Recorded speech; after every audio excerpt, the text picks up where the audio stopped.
So look, this morning we have an excellent opportunity here. We have experts in the field of health.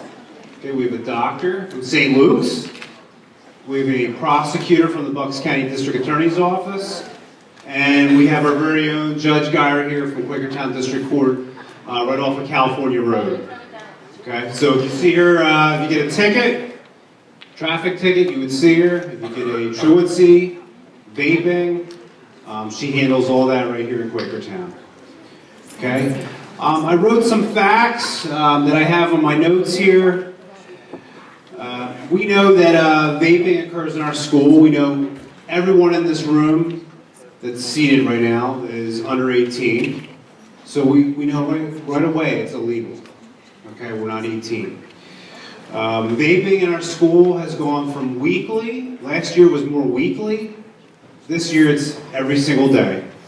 Every single day someone's in the bathrooms, cafeteria, buses, you name it. Okay, there's a violation every single day. We also know that students from this campus have been sent to the hospital. Sometimes you know, sometimes you don't know. Sometimes you see the ambulance, sometimes you don't. Thank you. We also know that there's marijuana on the campus, okay? DAB cards, pens.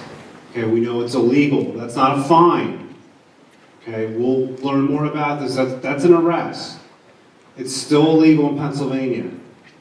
Okay, it's a misdemeanor. We also know it's on the rise, okay? THC is on the rise on campus this year. Show of hands, how many vaping violations do you think we've had this year since September? 100? I heard another answer. Close, one more answer? Okay. The answer is 40. Okay? 40 too many. Okay? 40 too many. The good news is that students are reporting vaping violations to the principals, teachers, myself, a lot more than last year. Okay? There's students right now in the audience that are getting tired of vaping. Okay? They don't want to go to the bathrooms. It's a nuisance. Okay? We also know it's happening every single school district. Okay? And we'll learn more about the health issues. The bottom line is our school, our community, by the way, there's parents here, so I really do expect good behavior. Okay? Zero tolerance for vaping. Okay? In fact, what has happened with our school district? Dr. Harner, he's joined a class action lawsuit, okay, against Juul to stop this marketing of vapes to those under 18. Okay, so it's a serious problem. Today on the panel, we have Dr. Yoder, medical doctor from St. Luke's. Ms. Giordano, also with St. Luke's. Okay, Judge Geyer, Quakertown District Court Judge. And lastly, Mr. Gannon, he's a Bucks County prosecutor at the District Attorney's Office. He deals a lot with vaping and overdoses and drugs. Okay? No cell phones. Give us 45 minutes of no cell phone use. Okay, please be respectful. Again, we have parents here. You'll learn something today. Okay, so we ask that, please.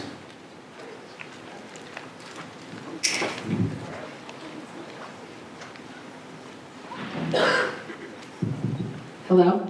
All right, so I'm Dr. Yoder, and I'm here to talk to you about some of the health effects of vaping. So what we do know is that there is a lot of myths out there about vaping, and a lot of these myths I'm here to try and debunk today so that you can make intelligent decisions about what you're doing with yourself. So this picture here is of a young female from earlier this summer who developed acute lung injury from vaping. And when I use the term acute lung injury as we go through this, it basically means that from vaping until the time that they had trouble breathing is within a very short period of time, usually days to weeks. And in that acute lung injury, they have such severe lung damage that they require oxygen, a hospital stay, and a lot of times life support or even death. So this young girl, this tube that you can see in her mouth is connected to this machine, and that machine is breathing for her because her lungs are so damaged that she is unable to breathe on her own. And she wants to start a no vaping campaign. And this picture on the other side is some of my partners, and we said, so do we, because we have been seeing at St. Luke's cases of acute lung injury. A lot of them are in young people like yourself. They are ending up on our life support machines. They are ending up very sick. They are ending up that they are not back in school because they are currently in rehab centers learning to walk, learning to eat, learning to function again because their bodies have been so damaged by this. So today, who am I and why do I get to talk to you about this? So I have two roles as a physician at St. Luke's. I'm a lung doctor, so I study the effects of vaping on the lungs, and I'm also a critical care doctor, so I have been taking care of the patients who have been so sick that they need to come into our ICU to be placed on breathing machines. And my goal was to come to you today to talk in this auditorium instead of you coming to me in my intensive care unit where you're so sick that you need to be on those life support machines. So when we first started this talk, as the group of pulmonologists, we started late summer, early fall, and at that time we knew of maybe a couple hundred cases in the country, and there were 4 deaths. Fast forward just a couple of months, we are at 2,172 cases of acute lung injury related to vaping, and we are up to 52 deaths in a very short period of time. And these are cases that we can say are most probably related to vaping. There are probably other cases out there that have not even been accounted for. So this is a picture of a girl. This is one of her social media accounts, and this picture was what her picture was. She looked like a person who was very healthy, and she was vaping. And then shortly after, this was the picture. That's the same girl. That is her picture that her sister put up. That is her in an ICU, again with the tube coming out of her mouth, connected to a machine to breathe for her. Her sister wrote she was placed on a ventilator because she was unable to breathe in her own, and she was put in a medically induced coma for 3 days. Her sister wrote this was a hard decision for us. Her condition was getting worse fast, and we were scared we may never be able to talk to our sister again. After she recovered, she wrote, I used to tell myself it won't happen to me, but it can and it will happen to you. Take my advice, don't smoke, don't vape. Okay, so this is somebody who probably somewhere along the line started vaping thinking nothing bad can happen to me. And unfortunately, it did happen to her.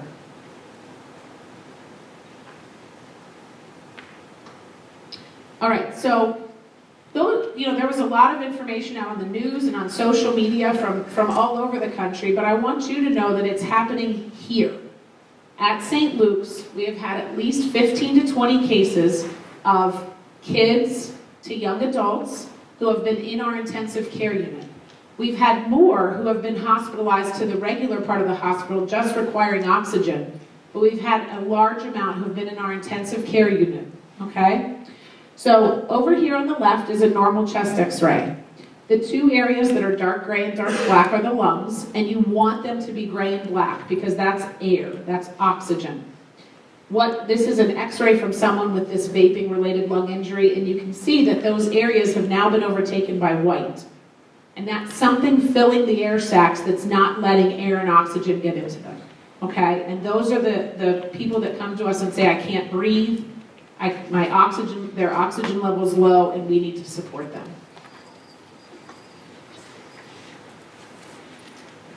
What we have found with most of our cases, what needs to happen is they get admitted to the hospital.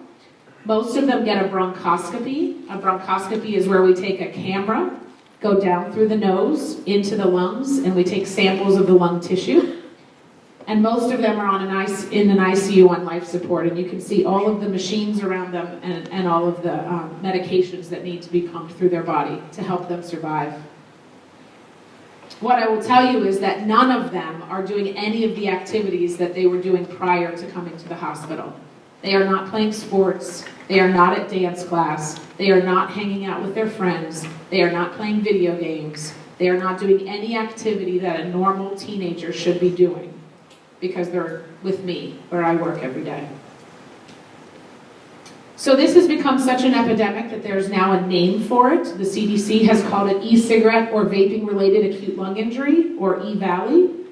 It includes both cases with THC and non-THC. And I think that's something that I want you to think about, because most of the time what I hear people say now is, that won't happen to me because I don't use THC. There are cases, a lot of cases, that these kids are doing that are not THC related, okay? So nothing is safe. Right now we think vitamin E acetate and tetrahydrocannabinol is associated with the outbreak, but not one single device or causative agent has been found. A case that I had a month ago was a gentleman who bought a cartridge legally at the Turkey Hill, okay? So this isn't something that you can say, well, if I don't buy it from someone on the street, or I don't get it from somewhere else and I get it legally from a gas station, that it's safe. None of them have been proven to be safe. So currently the CDC is recommending the following. Don't buy e-cigarettes or vaping products from informal sources off the street. Do not modify or add any substances to e-cigarettes. And youth and young adults should not use e-cigarettes, period. You are still developing your lung tissue. More importantly, you are still developing your brain tissue, and these affect those. So that's kind of the current crisis that we're facing with acute lung injury. But I also want to tell you that we know that there are going to be chronic effects to people's lungs, even if they don't develop this acute lung injury. And we're seeing that already, and this is really just the start.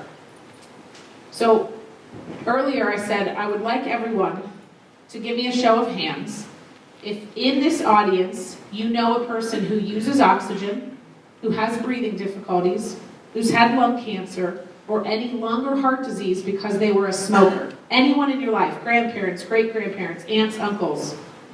A lot of hands just went up, right? And I will tell you that those same people were in your shoes 60 years ago. They were in school, they were the same age as you, they had someone marketing tobacco products to them, telling them it's safe, and that they don't need to worry about it. And those same people now, when I talk to them in my office on a daily basis, say, oh, if I could just go back and never have started, right? Because they were fooled. And we're here to tell you today, you now can't be naive to what e-cigarettes and vaping can do for you. Because we're telling you now that they're dangerous. So, a lot of the common myths that I hear from people when I talk about vaping are, it's just water vaping, it's just flavoring, my vape is nicotine free, I don't have an addictive personality so I won't get hooked. So let's see what vape products are, right? So we call them electronic nicotine delivery devices. There's basically there's a liquid that's heated, and then once it's vaporized, it's inhaled and exhaled. So what's in a vape cloud, right? I hear so many times, it's just water. It's just water, it can't be bad for me. If you've ever inhaled water, it does not come out like smoke, okay? There is something more than just water in it. And here's what's in it, right? So there are cancer-causing chemicals, there's heavy metals, there's flavorings, there's nicotine, there are volatile compounds, there's formaldehyde, okay? I know you've all been in science class at some point and been around formaldehyde. The smell alone is unbelievable. I couldn't imagine putting it in my lungs. Acetone, which is nail polish remover, cadmium batteries. Those have all been found in different vaping and e-cigarette cartridges. So then you say, well, what's in a cigarette? And it's not much different, okay? And we're all now smart enough to know that smoking is bad for you. No one in this room thinks smoking is healthy for you, right? And so we know that. And I'm here to tell you that it's the same. Vaping and e-cigarettes are the same. So these are the health-related risks, okay? And the ones on the left are traditional smoking, and the ones on the right are from e-cigarettes and vaping. And right now, the side on the left is a little bit smaller. It's because it hasn't been around as long. So we know that a lot of cancers are now related to traditional smoking. We will, in the next 10, 20 years, know the same thing about vaping and e-cigarettes. We just don't know it yet, okay?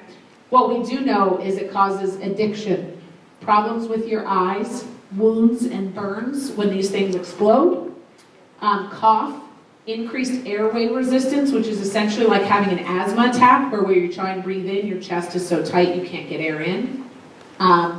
Increased heart rate, chest pain, and nausea and vomiting. This is a gentleman who has been smoking for slightly over a year, and he has the lungs of a 70-year-old. Okay? So this is real. We know this is causing damage to your lungs.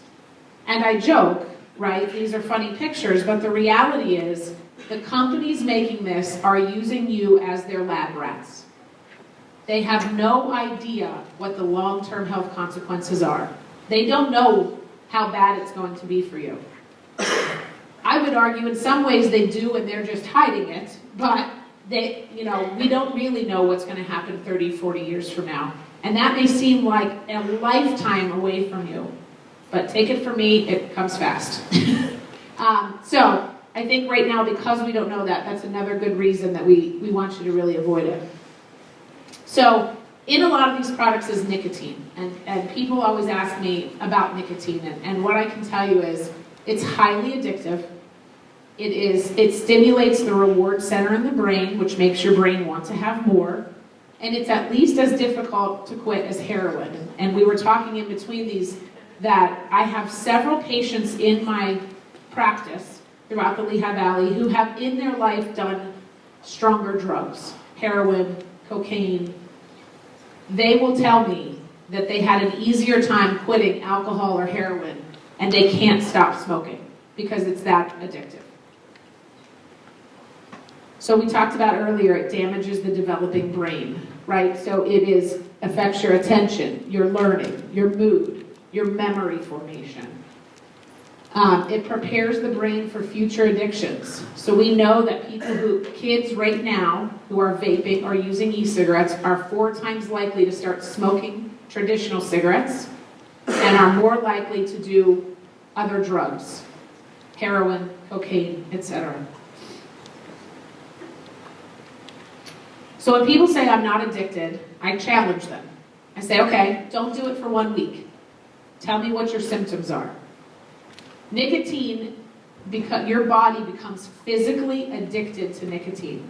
When you stop it, things like anxiety, restlessness, poor concentration, depression, sweating, heart palpitations, people have a lot of vomiting, diarrhea, tremors, all these things because your body has become so addicted to this chemical. So, when we look at this, I'm going to show you that, part of this graph makes me happy and part of this graph makes me very sad. So the part that makes me happy is that starting in 2011 to 2018, this yellow line is cigarette use amongst high school students. And we went from 16% of people down to about 8%. Because again, you guys are smart. You know that smoking's bad for you, right? But look how bad this is. From 2011 to 2018, we went from 2% of people, high school students, doing vaping and e-cigarettes, up to 21%. 1 in 5 people in this room are vaping or using e-cigarettes, by this definition. That's really scary, okay? So the thing that I want everyone to associate is traditional smoking is the same as vaping and e-cigarettes. If you think traditional cigarettes are bad for you, you should also think vaping and e-cigarettes are bad for you, because they are. Both deliver nicotine, both create addiction, both have chemicals, and both are very dangerous. So I said I didn't want to be biased and just tell you how bad they are for the lungs. So I put 2 pictures up. This is a gentleman who his e-cigarette decided to just suddenly explode, and he has burns to his face. And this is one where this gentleman's just talking, and his goes off in his pant pocket. And then those are the burns to his legs from it just spontaneously exploding. So in summary, from my standpoint, the things I want you to know is there's no single product that is safe, okay? In this acute lung injury epidemic, as well as for chronic lung disease. Vaping causes short-term and long-term damage. Vaping is smoking. Help is available, and you deserve better.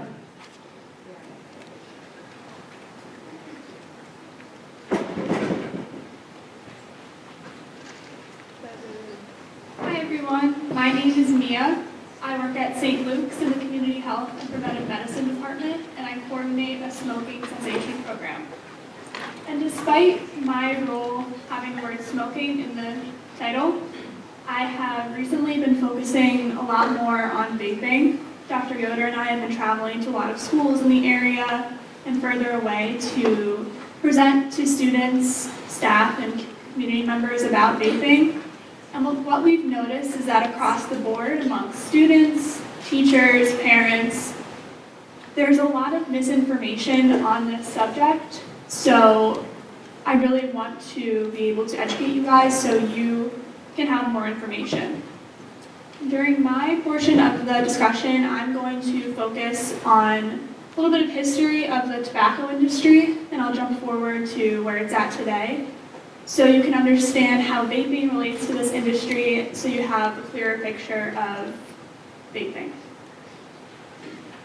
So when we take a look back at the tobacco industry some decades ago when cigarettes were becoming more popular, the industry had to find a way to get customers. So they used different marketing strategies, different ads, and various other campaigns to attract customers. And you might be thinking, okay, well, all other brands, all their products do this. They have to have ways to get people to buy their products. And you're right. But what sets apart this industry, the tobacco industry, is the strategies that they have used and continue to use today are really dishonest, deceptive, and have really harmful consequences. So this is an old ad for cigarettes. It says, "More doctors smoke Camels than any other cigarette." And another older ad for cigarettes says, "Your dentist recommends Viceroys." So if you're looking at these ads, you would probably think that that is a doctor and that is a dentist. But the tobacco industry actually paid people to pose as health professionals to trick people into thinking that their products were safer. That's extremely dishonest and really harmful. So another strategy that was popular years ago with cigarettes is marketing to your age and younger. Using cartoons, a magician, Joe Camel, young people having fun on a beach smoking cigarettes. That's not targeting your parents, that's not targeting older adults, that's targeting you guys. And these ads are very intentional in trying to get young people to buy their products. And the tobacco industry is even on record with knowing that they were targeting to people your age and younger. In 1998, documents from a legal settlement were released to the public, and these are some of the quotes from big tobacco executives. So we'll just read a few of them. So Philip Morris, one of the big players in tobacco, said that today's teenager is tomorrow's potential regular customer. R.J. Reynolds, another big tobacco executive, said the fragile developing self-image of the young person, so you guys, needs all the support and enhancement it can get, and smoking may appear to enhance that self-image. It also referred to you all as pre-smokers. And lastly, what I think is most shocking and horrible is this quote: "Young adult smokers are the only source of replacement smokers." And I want to focus on the word replacement. Why would R.J. Reynolds be concerned about replacing smokers that are buying his product once they pass away from a smoking-related illness? So I want you to really take a look at these quotes and understand how intentional this industry is at marketing to people your age and how they do not care about your health, your well-being, or your future. So here's a side-by-side of the tobacco industry from decades ago to the tobacco industry today. On the left is an ad for cigarettes, on the right an ad for e-cigarettes. These look almost exactly the same, that almost looks like the same guy. And this one, again on the left, an ad for cigarettes, and on the right, a more recent ad for blue e-cigarettes. It looks like the same dress. So despite decades separating these ads, the strategies are almost identical. And here's a snapshot of the tobacco industry today. So there's Juul, which actually people were trying to get them to stop marketing to young people, and their compromise was putting a label on their website saying that their product contains nicotine. So they are continuing their tactics today. And we see that most of these ads have young people smiling, having fun, and using bright colors, and that's not by accident, that's intentional. And these are targeting people your age and younger. And the connection between the tobacco industry of decades ago that we just looked at and the tobacco industry today with vaping is that they're the same. Marlboro, one of the biggest cigarette brands, actually owns Juul. So this is the same company, the same people, using the same strategies to trick you all into buying their products. And that's not fair, that's not okay. You all deserve way better than that.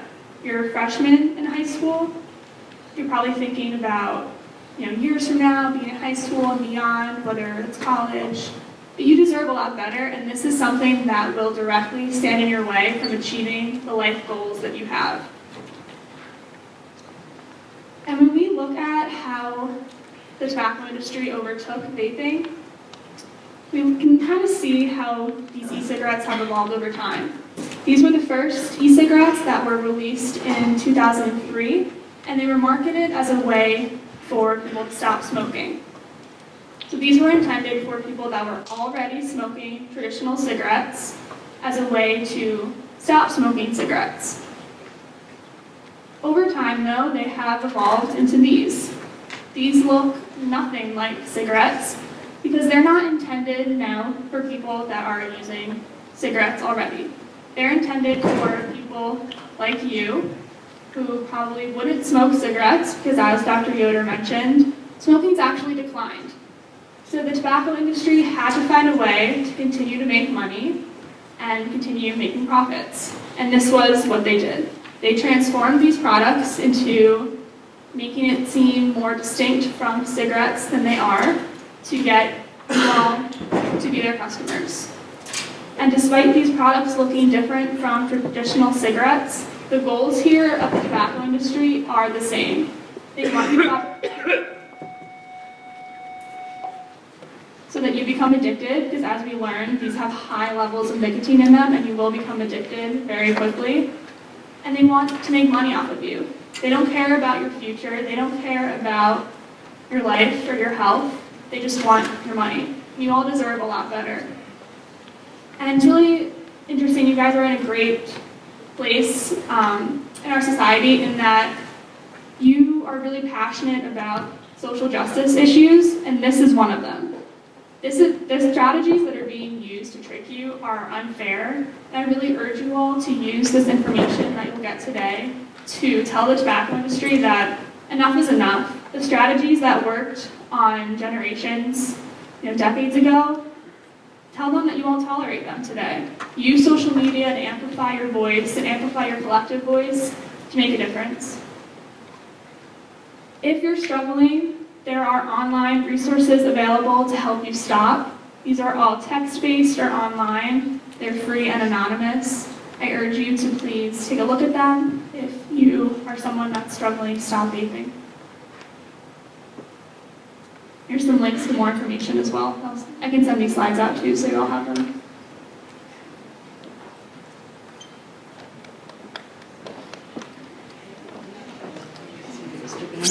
Okay, I'm Judge Geyer, and I am actually at the district court here in Quakertown. Some of you I have seen before, which is just unfortunate. and many of you I have not, and I hope not to. There are a few things that I'm going to pick up on that Ms. Giordano just mentioned, and I will frame it a little bit differently. You do deserve a really good life. That is true. But there is such a thing as personal responsibility. So you are a generation that has access to endless information through social media and the fact that every one of you carries a computer in your pocket that kind of masquerades as a phone, but none of you make phone calls, so you really use it as a computer device. And you can get the information that you want. And every decision you make in life has a consequence. So one of the consequences of vaping is that if you are a lucky person, you only appear before me. If you are not a lucky person, you are with Dr. Yoder. If you're appearing before me, then we start having a conversation. We have a conversation about what your usage is like. Do we think that you have an addiction to the nicotine? Do we think that you are utilizing it to ingest other substances like THC, which is a different conversation that you'll have with Mr. Gannon also. And then we start talking about the consequences of your actions. And it's a little bit different than part of the conversation that you've had here, where, yes, people market to you, and they market to you in unfair ways because they believe that you are gullible, and they believe that and know that you are a billion-dollar market. That's what you are. They use you for a paycheck. But you are the person that controls whether or not you vape. So we get back to the personal responsibility and the consequences for your actions. So when you come into my court as a freshman, which I think almost everybody here is a freshman, up until that point, every time you've gotten in trouble, it's very likely that your parents have picked up the phone, or they've written you a note, or they've come into the school, or they've talked to your coach, and they've said things along the lines, well, you know, my child really wouldn't do that, or it's not really that big of a deal, or they should get a second chance because life's not fair. And that's true, life's not fair. And in my court, you don't really usually get a second chance. Also, usually your parents don't get an opportunity to speak on your behalf, because your parent is not the one that's there for violating a rule or a law. And interestingly enough, there's progressive discipline in a school, I think. So the first time that you get in trouble for something, maybe they just talk to you, maybe they don't even contact your parents, and then perhaps there's a detention, and then maybe there's an in-school suspension, and then maybe there's an out-of-school suspension. So it's 7 or 8 layers deep before you get to me. At which point I've already decided, after I'm talking to you and not your parent, because I expect you to be responsible for your own actions, that you're very aware that you're violating a rule. Now you're very aware that this is bad for you. Maybe you weren't before, but we give you the information. When you get to my court, we talk about the fines and the costs associated with the citation. And for some people, they're not an exorbitant amount of money. For others, it's a lot of money to pay fines and costs. It could be anywhere from $142 to $750, depending on what you're charged with and how many times you've been before me. It'll cost you some time, because I usually require community service. But then we get on to the greater penalties. Many of you have parents who may not be in a financial situation to pay your fines and costs. And some of you are not old enough to hold a job yet, or you don't have a means of transportation to get there. So when you don't pay your fines and costs in the district court, I refer your case to the Court of Common Pleas, to juvenile court.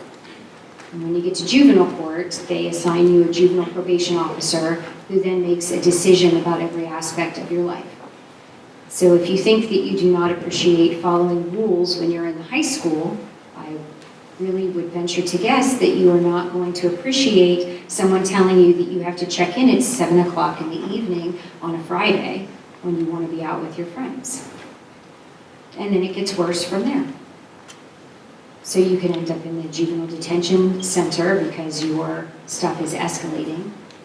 and you can end up having to talk to Mr. Gannon, who he's less pleasant than me. Mr. Gannon and I go back a long way, so we're very good friends. He's actually a very pleasant person to people who he's not prosecuting. But between the two of us, if you've gotten to us, it's just gone catastrophically wrong for you. And it's very difficult to turn that around. So we encourage you to utilize the resources that we're giving you now in order to prevent it getting worse. I talked in the last one because we had 11th graders, so I will briefly hit on it here. The decisions you make now, and whether or not you appear before me in district court, and whether or not you appear before Mr. Gannon, can affect whether or not you're getting a dorm room when you want to go to college, and whether or not you're getting federal financial aid, which includes a loan. The decisions that you make now will affect those areas of your life, because that's one of the only ways that we can hold you accountable for your actions. And frankly, schools don't want to take a risk on you if you've already proven to be a problem before you get to them. Do you mind sitting on the PowerPoint? All right, Bob, who's talking about that? About 10 minutes? 10 minutes, all right. Earbud earrings, take them off. Yeah, I'm looking at you. I mean, yeah, off. Hoodie, back. All of you sit up. Come on, got 10 minutes. Sit up. Yeah, I know. Another presentation about how life is hard and things are going to go wrong for me. That is true. Life is hard. If you don't listen, things are going to go wrong for you. For those of you who were asleep or came in late or just were listening to your earbuds hanging off your ears at the time, you have now heard from a doctor, an addiction cessation specialist, and a judge about what will happen if you make bad decisions. We are not here to tell you don't. We are here to tell you what will happen if you do. And what will happen if you do is 1, you may lose your lungs. 2, you're going to be addicted. And 3, you're going to go to court. And then 4, you're going to meet me. I am not pleasant. Juvenile probation officers are not pleasant. I will tell you, I have seen individuals who, I guess our presentation is stuck. Okay, I'm going to work on that while I talk. So I've seen individuals who started out in juvenile court for small things, little offenses, but yet they end up not following the probation officer's rules. And they get pulled out of a courtroom asking why. You cannot ask why, because you'll know. I guess that's broken. You want to try to fix it? All right. So, juvenile court meets on Tuesdays and Fridays. There are juvenile probation officers. If you are lucky and you follow the rules, you come in off the street. If you break the rules, you get brought in from the holding cell in the back. And there are a lot of rules in juvenile court. Now, I am a person who likes shows of hands. So, can anyone real quickly raise their hand and tell me how many people are in the United States of America right now? 2 is not the right answer, but good guess. Go ahead. A lot quicker. Just think of a number. What? 127 million is close. It is actually about 300. Well, that gets cut off. It's about 330 million as of November 18th. What do you have in common with all 330 million people of the United States of America right now? Anybody, raise your hand. Go ahead. I can't hear you, brother. Raise your hand. What'd you say? What? You are living, for now. You are also going to be hurt if you take a Juul. And as the doctor said, about 1 in 5 of you are currently on Juuls. Now, why is that a certainty? Because science. This doctor just told you what is in a Juul, what is in a vape pen. Can anyone raise their hand and tell me what's in it right now? Go ahead. Sorry? Nicotine, maybe. She took your answer? Metal things. Yeah, metal things. What else? Maybe. What's up?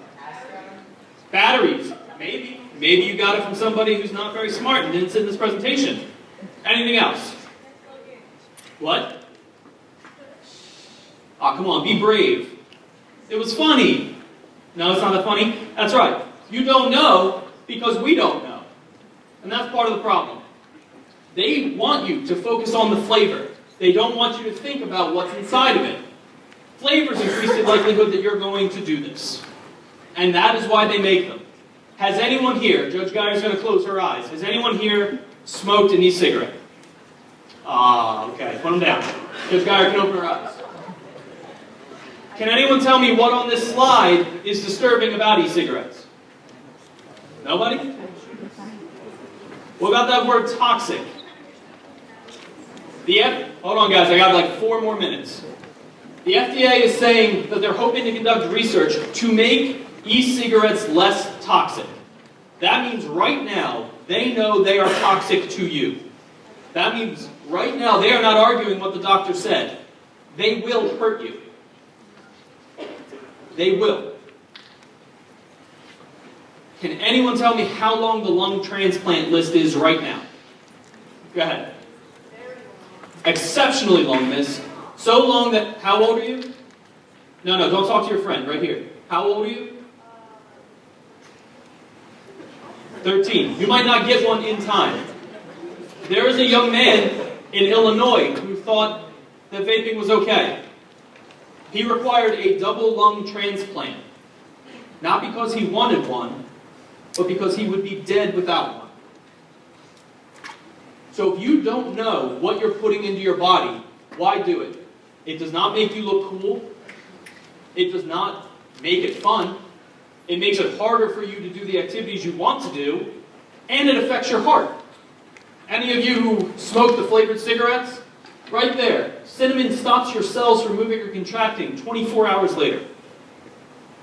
Stops your cells from working.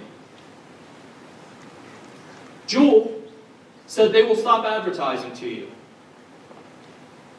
When Ms. Giordano, is that your name? Ms. Giordano, all right. When she told you that the companies market to you, she is right. They also spent tens of millions of dollars to fight the research that proves this stuff is going to kill you. In the United States of America, cigarette packets have a small rectangle warning you that tobacco cigarettes will kill you. In Europe, it is the entire packet face. This will kill you, or words to that effect. That is the power of the addiction. Because you know what? They're still selling cigarettes in Europe. And the reason that those warning labels are so small in the United States of America is because of the tobacco industry and the money they spend and the power they have. The doctor showed you a couple pictures. I'm going to show you a couple more. That's someone's leg after their vape pen exploded in their pocket. That's someone's teeth after their vape pen exploded in their mouth. When this doctor started these presentations in August, 4 people had died. And she has talked to many, many high schools. Kids your age, people my age, 16, 17, 18. For those 4 months, she has talked to those people. And during that time, the number of deaths from e-cigarettes has gone up to 52. That means 48 people heard this information or did not know about this information, continued to Juul, continued to e-cigarette, and died anyway. So we are here not to tell you this might happen. If you make bad decisions, you will hurt yourself. And it might not be reparable. This right here was published in the Journal of Radiology. Vaping temporarily impacts the blood vessels. One use. So when someone tells you, oh, one time it won't be that bad, it's right there. One time is enough to impact your body. If you have a friend, a boyfriend, a girlfriend that is telling you you should do this, break up with them right now. There are better people out there, and if people care about you, they will not ask you to do this. The importance of knowing what's in these things is that people are counting on you to not think about it. These two kids in West Virginia did it. And there was heroin inside their vape. Heroin. Now, I'm the chief of drugs in Bucks County. That means I meet with a lot of families who have lost loved ones from drug overdoses. I meet them after the autopsies. And I have to explain to them why their child passed away. I don't want to do that with you guys. That's what's possible if you don't know what is in those jewels.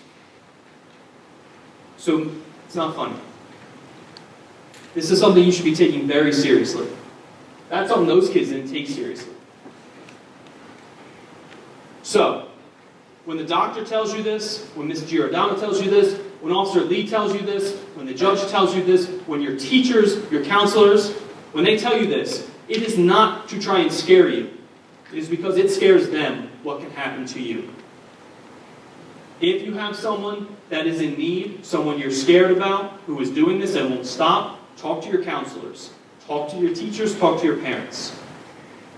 This is a life or death situation for you. It was for all 52 of the people that have died in the last 4 months. And it is for the over 2,000 people that have been ill. The kid who had his lungs cut from his chest and replaced so that he could live. Don't think it's a joke, because it's not. Officer Lee?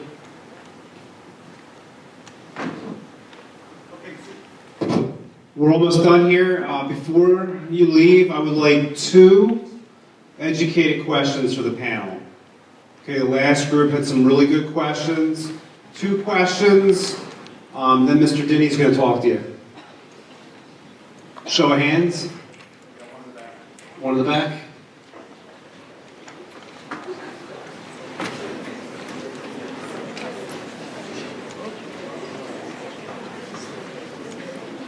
I have a question. I have an article about vaping and what you know about it. This kind of sparked my interest.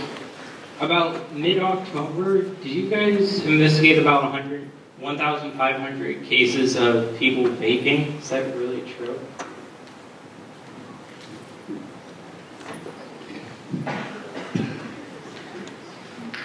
Not me personally. I'm guessing are they saying the CDC across the country? Yes, so what I was saying was when we started in August, there were a couple hundred cases. We're now up to 2,172 cases as of November 22nd. So these continue to increase. And what I was telling the last group is that what happens now as a physician, if I have a patient that I think has this acute lung injury, my responsibility to these organizations so that we can learn more about it is that I send imaging, I send my impressions, I send any of the samples from the labs if I take samples of the lungs, and if the patient is willing to let me have their last cartridges that were used, we send all of that to the Pennsylvania Department of Health, who is working with toxicologists, pulmonologists all over, and scientists who are analyzing to try and find the ingredients that are causing this acute lung injury. So I didn't know that exact number at that time, but I do know where we have come from, so yes. Any more questions? Any hands? I do. Right here.